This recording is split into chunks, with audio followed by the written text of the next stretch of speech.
Bonjour à tous, je suis très heureuse de vous retrouver sur ma chaîne Cook Like a Champ pour aujourd'hui deux petites nouvelles recettes. Et oui, on va prendre le thé ensemble, donc il nous faut des mendiants et des financiers. On commence tout de suite par la première recette, les mendiants. Pour la confection de nos mendiants, il va nous falloir des noisettes, des noix, des amandes, des raisins, des figues, des pistaches, bien évidemment du chocolat. Alors je vous propose de prendre du 70% et même du 72% de cacao. Et après ça, vous pouvez rajouter des abricots secs, etc. selon votre imagination. Commençons par cette recette. Alors que vous avez mis votre chocolat à fondre au bain-marie, nous on s'occupe de casser les noix, les noisettes et les amandes. Voilà, maintenant que nos noix, nos noisettes et nos amandes sont prêtes, on va s'occuper des figues. On va prendre donc nos petites figues et on va les couper en très fines tranches. Voilà, la figue est tranchée très finement. Maintenant, on va chercher notre chocolat qui est fondu au bain-marie. Maintenant, vous allez prendre un style-pâte ou un papier cuisson et avec une petite cuillère, vous faites un petit tas de chocolat et vous l'arrondissez parfaitement.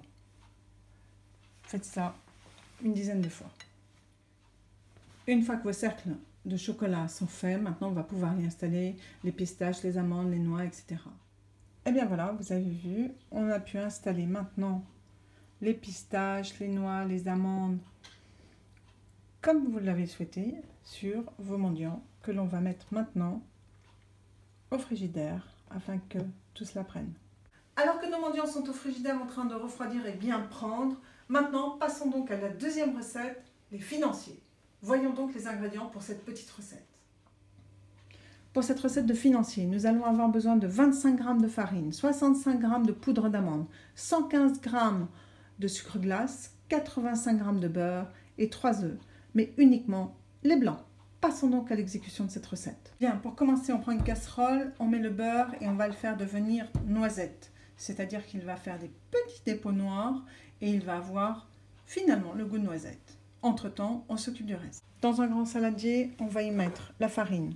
Bon, je vais tout tamiser en même temps, comme ça, ça va être beaucoup plus simple. La farine, la poudre d'amande, ça sera super bon. Voilà. Donc, on la tamise bien. Et une fois que c'est tamisé, on mettra le sucre glace.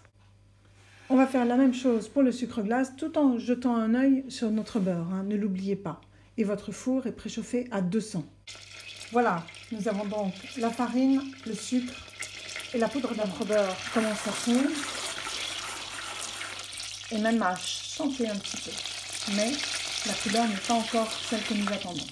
Donc, on continue à cuire notre beurre. Voilà, regardez, le beurre commence à faire des petits dépôts.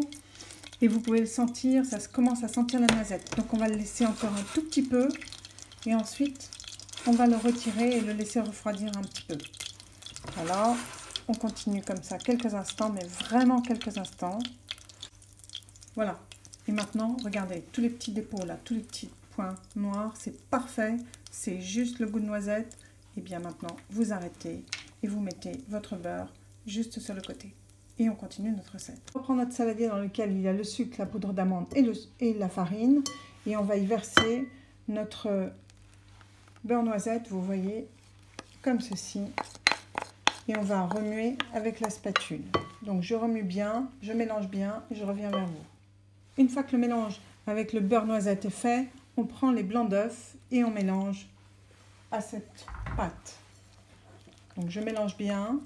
Et à nouveau, on se retrouve dans quelques instants. Voilà, notre mélange est terminé. Donc maintenant, on va le mettre dans une poche. Voilà, le mélange obtenu est maintenant dans une poche. On prend les petits moules à financier et on va mouler ces petits moules. Voilà, on va mettre l'appareil à financier dedans.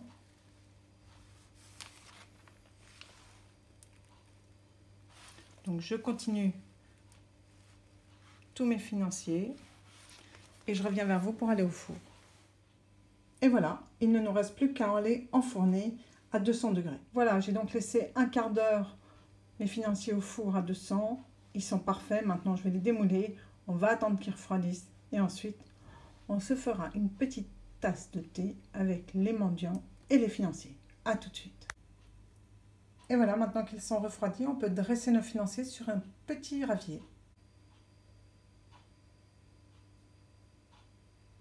Et bien voilà, j'espère que votre tasse de thé est prête comme la mienne, parce que maintenant on va pouvoir déguster nos mendiants et nos financiers tous ensemble. On se retrouve vendredi prochain pour une nouvelle recette sur ma chaîne Cook Like a Champ. Salut à tous!